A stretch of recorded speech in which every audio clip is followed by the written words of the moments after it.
This is a review of the 75320 Snowtrooper Battle Pack. This comes with 3 Snowtroopers and a Hoth Trooper, a Speeder, a Snowbank, and an E-Web turret, which has this new stud shooter at the top, which I found to be more effective than the standard stud shooter. This battle pack was a relief to some because some in the community were worried that LEGO was permanently gonna go away with battle packs, not do another one, and fortunately they did this, and it came with the rifles and stuff instead of a stud shooter. Though I do have a concern that may be because they've been designing this new stud shooter, so they're gonna implement this one instead of the old ones, which is a concern I have, and I really hope they don't do that because it'd be a real pain to have to go and get buy rifles online and get $1 each for the battle pack. This was designed to fill up the UCS AT-AT because it has space for 40 snowtroopers, and I think it does it quite well. I'm glad the inclusion of the scout trooper is really nice, and I'm glad they didn't do a officer or definitely not a AT-AT pilot, which would be awful. You never really saw a scout trooper on Hoth, but it still makes for a great addition for the set. And some people kind of wish they had stuck with the standard scout troopers so they could build up their army of those. But I'm kind of glad they did the Hoth scout trooper because it seemed off-putting with the battle pack to have a regular standard scout trooper in the snowy regions of Hoth. For the weapons, you get 1 scoped pistol, 2 of these standard rifles, and a longer rifle, sniper rifle, and then along with the candlestick at the top end to make it more of a sniper rifle. And I guess this E-Web turret, but I wouldn't really count that as a LEGO gun. And with this battle pack, LEGO did implement the new heads, so we'll have a look at those with each of these troopers. Let's start off with this Snowtrooper. It looks pretty nice. Not really much to see here, I guess. Well, not much uniqueness, I guess. It's, standard trooper. Have some printing. Nice continuous printing. Like to see that. Nice back printing. I wish they had done a little side flaps for this instead of just doing the printing, because I really love getting those. It's just nice to have. And the printing, not continuous. So that's a downer. The headpiece looks really nice, to be honest. I know some people don't really like the Snowtroopers, but I personally think they look pretty cool. And for this Snowtrooper, it is a white male with a grinning face. No double head or anything like that. For the second Snowtrooper, it's a black male with more of a, not an angry look, more of a determined look, I think. Again, no double-sided head.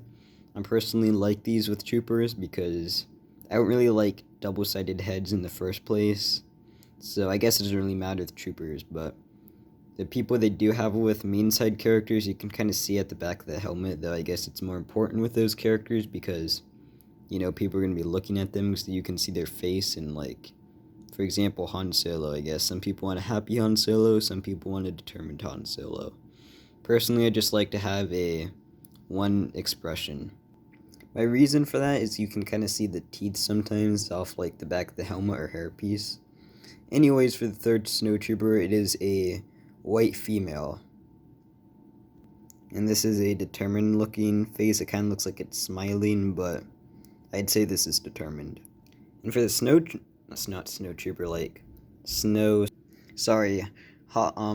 Scout Trooper, Hoth Scout Trooper, whatever you want to call it. This one came out really nicely with a very detailed torso and leg prints, which I am very impressed with. Nice back too with something. I think LEGO should start doing kind of back prints, and the cutoff of the tentacle is kind of weird. I guess it'd be even weirder if you had holes in the back of the legs with the prints. I don't know, I just kind of wish they had leg printing of some sort. Then, fortunately, no arm printing. And then, I think this is the standard Scout Trooper helmet, not Hothized whatsoever. So yeah, no difference in the helmets for the Scout Troopers in comparison. Here's the Scout Trooper, like regular one, versus the Hoth one, so, you know, pretty much a recolor. It was to be noted for the back, the regular Trooper doesn't have like that tentacle thing, whenever that's supposed to be, I assume, like maybe an oxygen thing because of the blizzards on Hoth. And some weird small detail I'm really liking on this is that the gloves are white.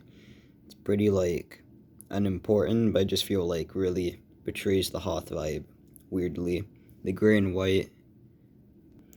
And under here we have a clone trooper skin tone female.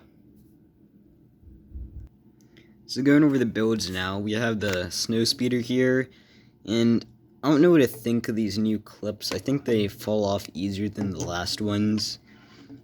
And I am liking this, let it focus, dashboard here, though I think it might be inaccurate. I don't think there really was a dashboard on these, just the sticks.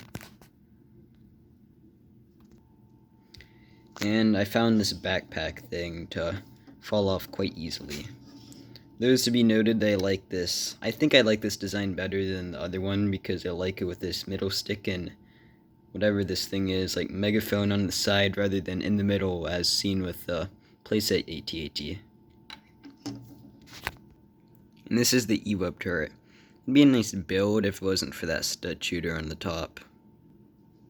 Personally, I like the Rebel Battle Pack, the Defensive Hoth, I believe it's called, Battle Pack E-turret better because you get 3 blasters, and here you get these 3 pistol things, which you're not going to really be using in a Star Wars diorama or anything like that. The playset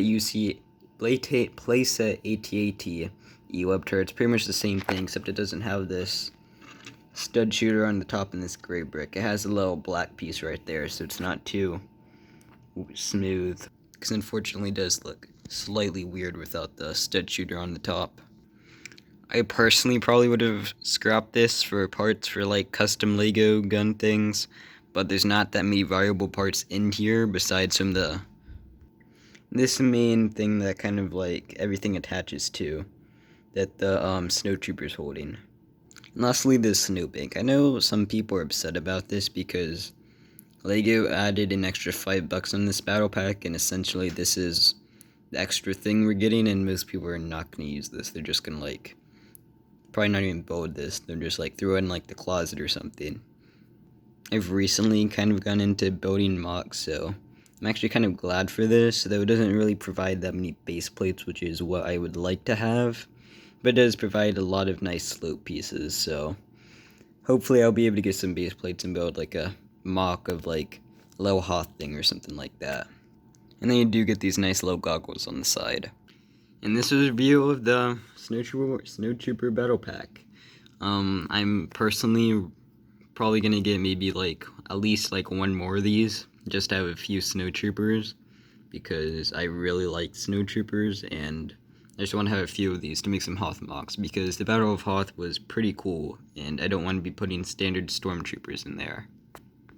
Some people are going to be upset about the $20 price point, but I'm not too upset. It's only $5 for me, though if you do think about it, three of these, the extra $5 could have bought you like another one of those, so I guess there is that. But I mean, at least I'm getting some of these little pieces for a mock. The minifigures are 10 out of 10 for me, builds 6 to 7 out of 10, and overall like probably an 8 out of 10. So this was the review, and see you in the next one.